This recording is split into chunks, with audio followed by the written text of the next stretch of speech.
Assalamualaikum warahmatullahi wabarakatuh. Kembali lagi di materi IPS kelas 7 tentang kerajaan-kerajaan Islam di Indonesia. Sebelum kita lanjut ke materinya, jangan lupa untuk di-like, di-komen, dan juga subscribe supaya channel ini dapat berkembang. Oke, kita lanjut ke materinya.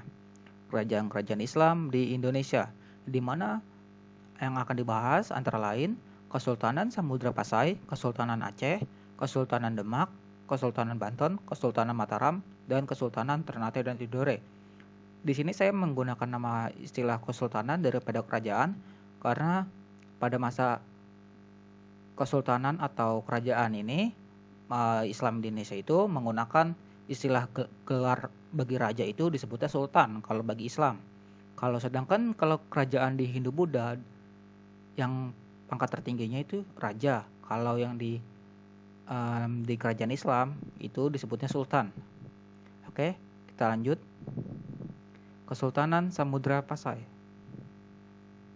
Kesultanan Samudra Pasai berdiri antara tahun 1270 sampai 1275 Masehi. Letaknya di sebelah utara Perak di daerah Loksemawi dan berbatasan langsung dengan Selat Malaka. Sultan yang pernah memerintah Samudra Pasai antara lain Sultan Malik Al-Saleh, Sultan Malik At-Tahir, dan Sultan Mahmud Malik Az-Zahir. Sumber sejarah Kesultanan Samudra Pasai antara lain diperoleh dari batu nisan Sultan Malik Al-Saleh yang berangka tahun 696 Hijriah atau 1297 Masehi. Catatan Marco Polo, seorang pedagang dari Venesia, Italia, yang singgah di Perak tahun 1257 Masehi, dan catatan Ibnu Battuta, seorang penjelajah dari Maroko, yang pernah singgah di Samudra Pasai tahun 1345 dan 1346 Masehi.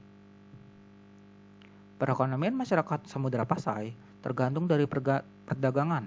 Letaknya yang berdekatan dengan Selat Malaka dimanfaatkan untuk kemajuan ekonomi. Banyak pedagang dari berbagai negara seperti Cina, Arab, Persia, Siam, Turki, Gujarat, dan lainnya yang berlabuh di pelabuhan Samudra Pasai.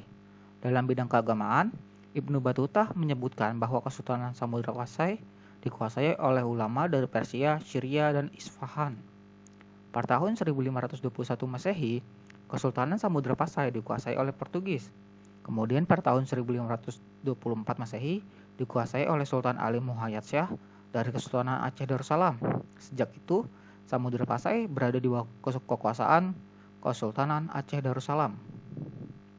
Dan ini ada peta wilayah Kesultanan Samudra Pasai. Jadi melingkupi wilayah Aceh.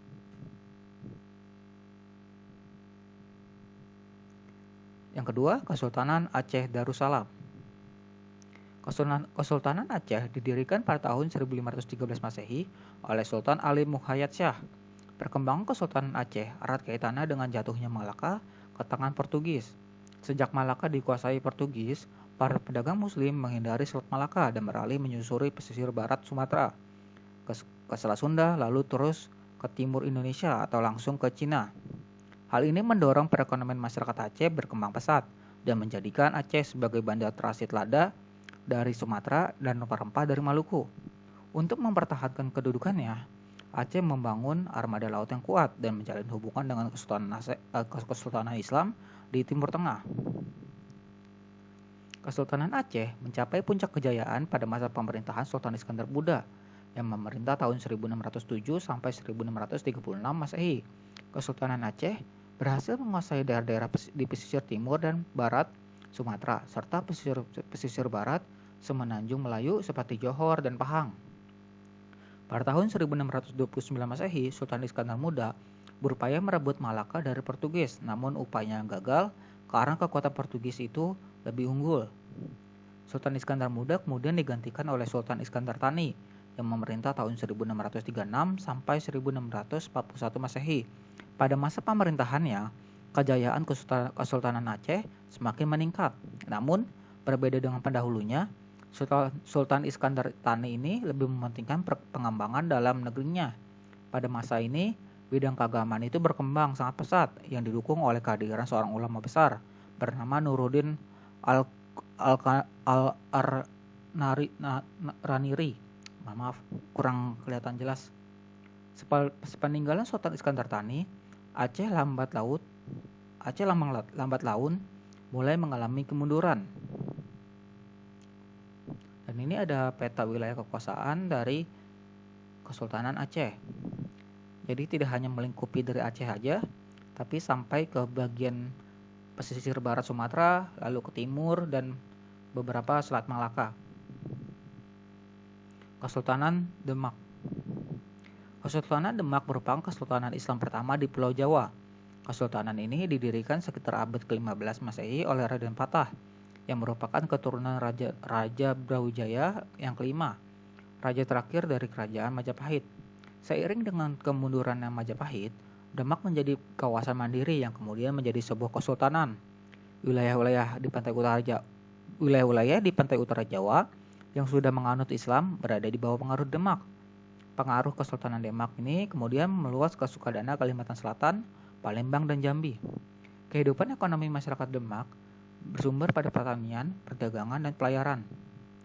Pengalihan jalur perdagangan serta jatuhnya Malaka ke tangan Portugis membuat pelabuhan-pelabuhan di wilayah Kesultanan Demak seperti Jepara, Tuban, Sedayu, dan Gresik berkembang menjadi pelabuhan penghubung dengan daerah penghasil rempah-rempah.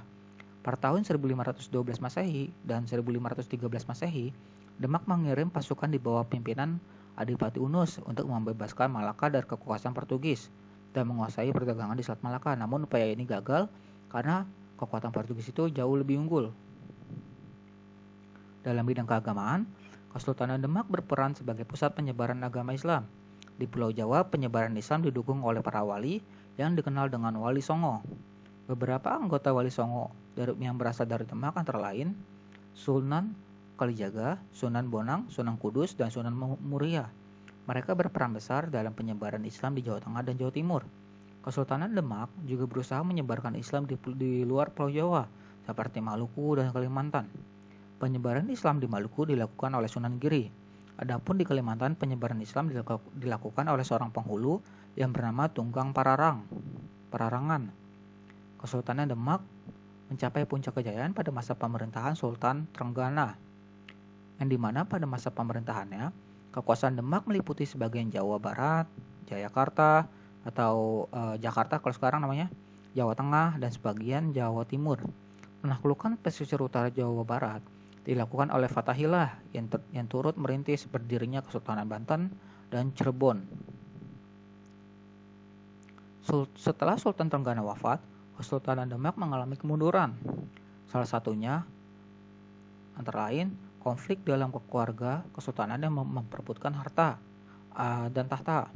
Konflik berakhir setelah Jaka Tingkir atau Adipati Pajang yang merupakan menantu Sultan Trenggono meredam pemberontakan Arya Penangsang yang menginginkan tahta. Jaka Tingkir kemudian memindahkan pusat pemerintahan Demak ke daerah Pajang. Dan ini ada peta wilayah peta Kesultanan Demak yang berada di sekitar Jawa Tengah dan ada beberapa yang di Jawa Timur. Kesultanan Banten. Sebelum menjadi sebuah kesultanan, Banten sudah berkembang menjadi kota pelabuhan penting di bawah kekuasaan Kerajaan Sunda. Pada tahun 1526 Masehi, Fathahillah dari Kesultanan Demak berhasil merebut Banten dari Kerajaan Sunda. Perebutan kekuasaan ini terjadi disebabkan oleh adanya kerjasama politik dan ekonomi antara Kerajaan Sunda dan Portugis. Hal ini dianggap membahayakan kedudukan Kesultanan Demak setelah gagal merebut Malaka dari Portugis. Fathahillah kemudian mendirikan benteng pertahanan yang bernama Surosowan yang kelak menjadi pusat pemerintahan Kesultanan Banten. Selain membangun benteng pertahanan, Fathahillah juga mengembangkan Banten sebagai kota perdagangan dan penyebaran agama Islam.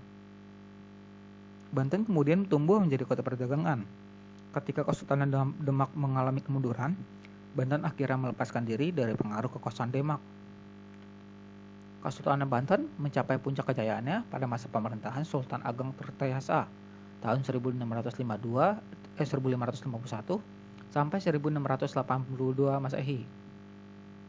Pada masa pemerintahannya, perekonomian Banten semakin berkembang. Pedagang-pedagang asing seperti Arab, Gujarat, Persia, Turki, Cina, Jepang, dan Eropa berlabuh di Banten. Untuk mempertahankan kedudukan Banten sebagai salah satu pusat perdagangan, Sultan Agung Tirtayasa bersikap tegas terhadap VOC Belanda. Ia tidak mau bekerja sama dan menolak kemauan VOC untuk menerapkan monopoli perdagangan. Kesultanan Banten mulai mengalami kemunduran sejak terjadinya perselisihan antara Sultan Agung Tirtayasa dengan putranya Sultan Abu Nasr Abdul Qahar atau Sultan Haji, di mana Sultan Haji itu cenderung mau berkompromi atau bekerja sama dengan VOC. Perbedaan sikap ini kemudian berubah menjadi perang saudara, di mana dengan bantuan VOC akhirnya Sultan Haji ini bisa mengalahkan Sultan Agung Tirtayasa, dan kemudian Sultan Haji ini dikendalikan oleh VOC. Dan ini ada peta wilayah kekuasaan dari Kesultanan Banten. Dari mencakup sekitar Banten dan juga sebagian Jawa Barat, kemudian juga sampai Lampung. Kesultanan Makassar atau Kesultanan Goa Talo. Kesultanan Makassar merupakan kesultanan Islam yang terletak di Sulawesi Selatan. Kesultanan Makassar berawal dari Kerajaan Goa dan Kerajaan Talo. Kedua kerajaan ini kemudian bergabung menjadi satu di bawah pimpinan Raja Goa. Adapun Raja Talo menjadi Mangkubumi. Setelah menganut Islam, kerajaan tersebut menjadi Kesultanan Makassar. Kesultanan Makassar kemudian berkembang menjadi pusat perdagangan di Indonesia bagian timur. Hal ini disebabkan letak Makassar yang strategis dan menjadi bandar penghubung antara Malaka, Jawa, Maluku, dan sehingga ramai dikunjungi pedagang-pedagang dari dalam maupun dari luar negeri. Kesultanan Makassar mencapai puncak kejayaan pada masa pemerintahan Sultan Hasanuddin tahun 1653 sampai 1669 Masehi. Ia berhasil membangun Makassar menjadi penguasa jalur perdagangan di wilayah Indonesia bagian timur. Pada tahun 1660 Masehi terjadilah Perang Makassar. Perang ini disebabkan oleh persaingan antara Kesultanan Makassar dengan Kerajaan Bone yang mendapat dukungan dari VOC. Karena perilaku orang-orang Belanda ini yang menghalangi pelaut Makassar membeli rempah-rempah dari Maluku dan mencoba untuk memonopoli perdagangan di sana, maka terjadilah Perang Makassar ini. Dalam Perang Makassar ini, Kesultanan Makassar mengalami kekalahan dan terpaksa harus menandatangani perjanjian Bongaya yang sangat merugikan Kesultanan Makassar. Dan ini ada peta wilayah kekuasaan Goa Talo. Jadi tidak hanya sekitar Sulawesi Selatan aja, sampai ke bagian Kalimantan Selatan dan juga sampai Nusa Tenggara Barat itu yang Bima. Kesultanan Mataram. Kesultanan Mataram merupakan kesultanan Islam yang didirikan oleh Sutawijaya pada tahun 1575 Masehi. Sutawijaya kemudian menjadi Sultan Mataram yang pertama. Sutawijaya kemudian digantikan oleh putranya yang bernama Mas Jolang yang memerintah pada tahun 1601 sampai 1613 Masehi. Mas Jolang kemudian digantikan oleh putranya Mas Rangsang yang memerintah tahun 1613 sampai 1645 Masehi. Mas Rangsang ini terkenal dengan nama Sultan Agung.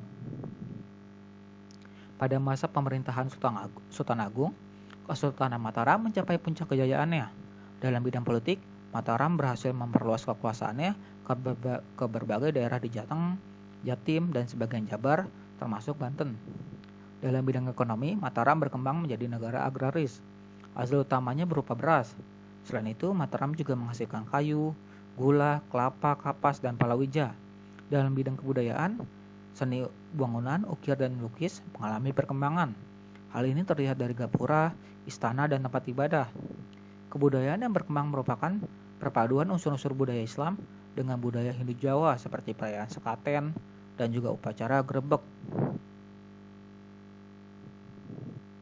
Pada tahun 1645 Masehi, Sultan Agung wafat dan dimakamkan di situs pemakaman di puncak bukit tertinggi di Imogiri yang ia buat sebelumnya. Kesultanan Mataram kemudian dipimpin oleh putranya Amangkurat I dari tahun 1647 sampai 1677 Masehi. Pada masa pemerintahannya, Mataram mengalami kemunduran karena masuknya pengaruh Belanda. Kesempatan ini dimanfaatkan Belanda untuk menguasai tanah Jawa yang subur. Belanda berhasil memecah belah Mataram. Kemudian pada tahun 1755 Masehi dilakukan perjanjian Giyanti yang membagi Kesultanan Mataram menjadi dua wilayah, yaitu daerah Kesultanan Yogyakarta, dan daerah Kasunan Surakarta. Dan ini ada wilayah Kesultanan Mataram.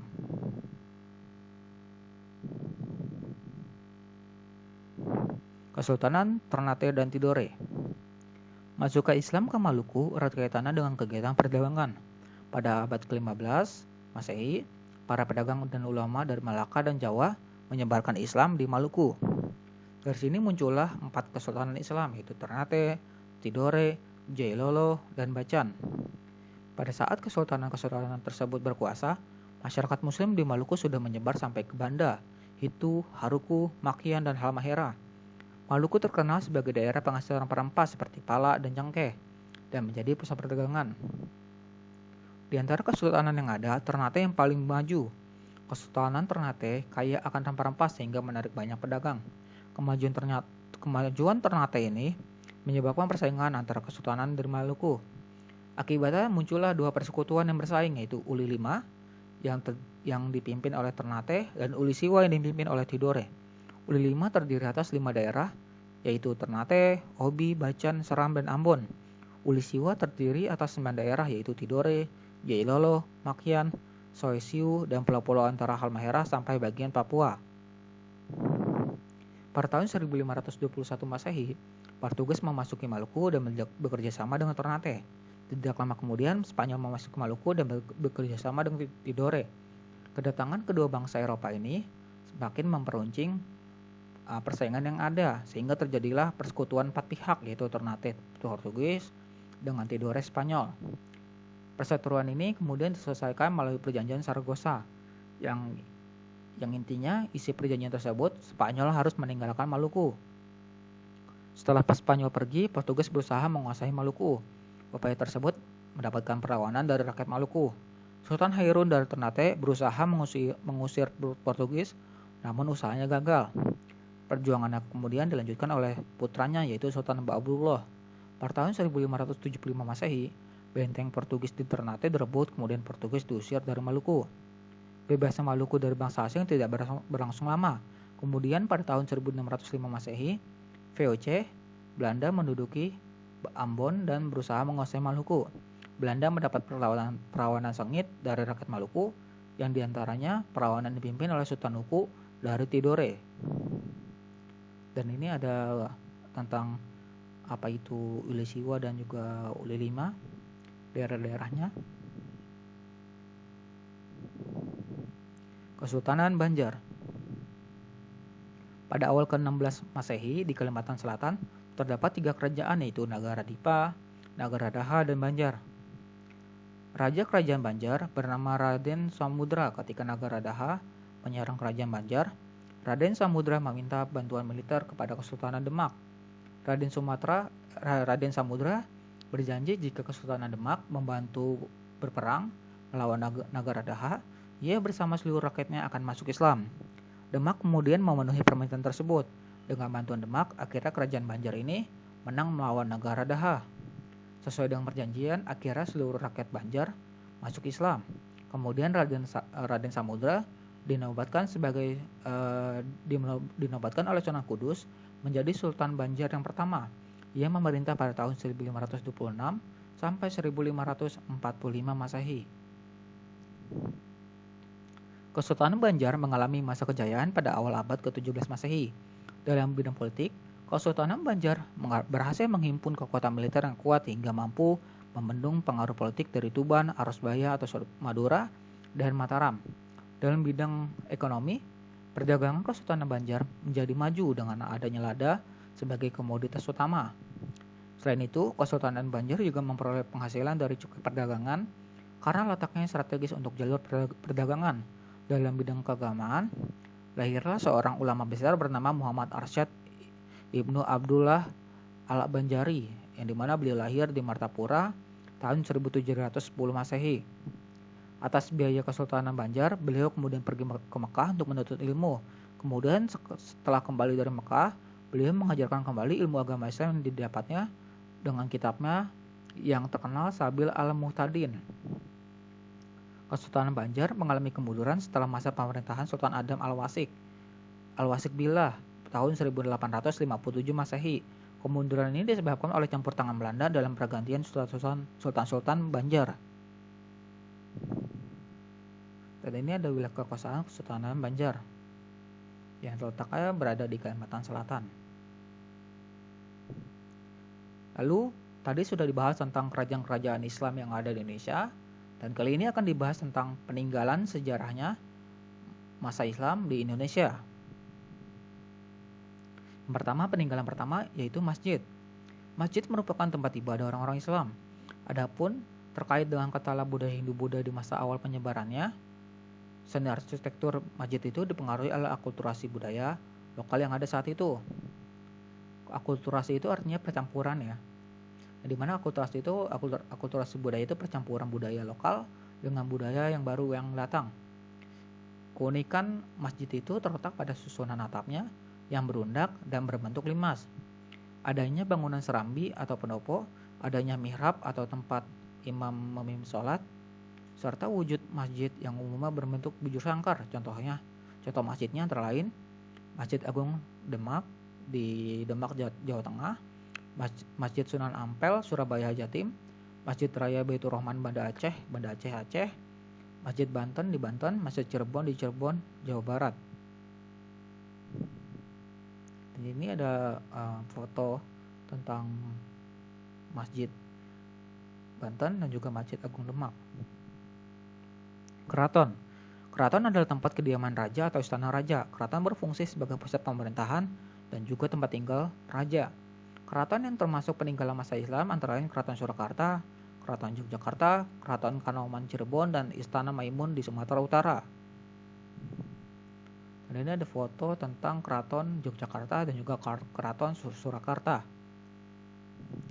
Lalu makam. Makam kuno peninggalan masa Islam umumnya terdiri atas jirat atau kijing, nisan, dan cungkup. Jirat adalah bangunan yang terbuat dari batu atau tembok yang berbentuk persegi panjang. Nisan adalah tonggak pendek yang terbuat dari batu yang ditanam di atas gundukan tanah sebagai tanda kuburan. Cungkup adalah bangunan yang mirip rumah yang berada di atas jirat. Contoh makamnya yaitu makam Maulana Malik Ibrahim di Gresik, makam Fatimah binti Maimun di Leran Gresik, makam Sultan Malik Al-Saleh di Pasai Aceh, dan makam Sultan Mataram di Imogiri. Dan ini ada contoh ya, foto tentang makam Maulana Malik Ibrahim di Gresik. Kaligrafi. Kaligrafi adalah menulis indah yang disusun dalam aneka bentuk menarik dan menggunakan huruf Arab. Dalam dunia Islam, kaligrafi terdiri atas petikan ayat-ayat suci Al-Quran. Bentuknya beraneka macam, dari yang sederhana, berbentuk tulisan mendatar, sampai bentuknya yang rumit seperti sebuah lingkaran, segitiga, atau membentuk suatu bangun tertentu seperti masjid. Beraneka ragam hias kaligrafi ini dapat kita temukan pada dinding masjid atau batu nisan.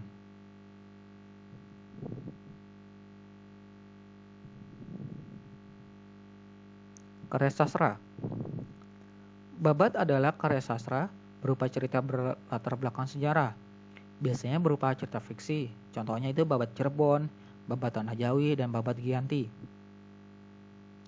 Hikayat adalah karya sastra berupa cerita atau dongeng yang dibuat sebagai pelipur lara atau pembangkit semangat. Contohnya Hikayat Hang Tuah dan Hikayat Raja-Raja Pasai. Suluk. Suluk adalah kitab-kitab yang berisi masalah gaib, ramalan tentang hari baik atau buruk, dan makna atau simbol tertentu yang dihadapi manusia. Suluk merupakan bagian dari ajaran tasawuf. Contoh suluk Wijil, suluk Malang Sumirang, dan suluk Sukarsa. Syair.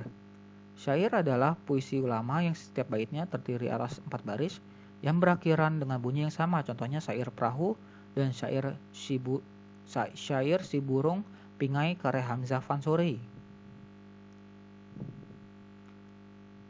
Dan ini ada foto dari Babat Tanah Jawi dan juga Hikayat Hang Tuah. Debus. Debus merupakan kesenian bela diri dari Banten. Kesenian debus itu berawal pada abad ke-16 Masehi pada masa pemerintahan Sultan Maulana Hasanuddin. Debus pernah digunakan sebagai sarana untuk memompa semangat juang rakyat Banten melawan Belanda pada masa pemerintahan Sultan Agung Tirtayasa.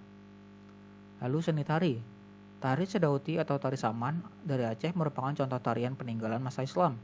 Tarian ini dilakukan dengan iringan nyanyian yang sebenarnya adalah sholawat dan juga pujian kepada Nabi Muhammad SAW.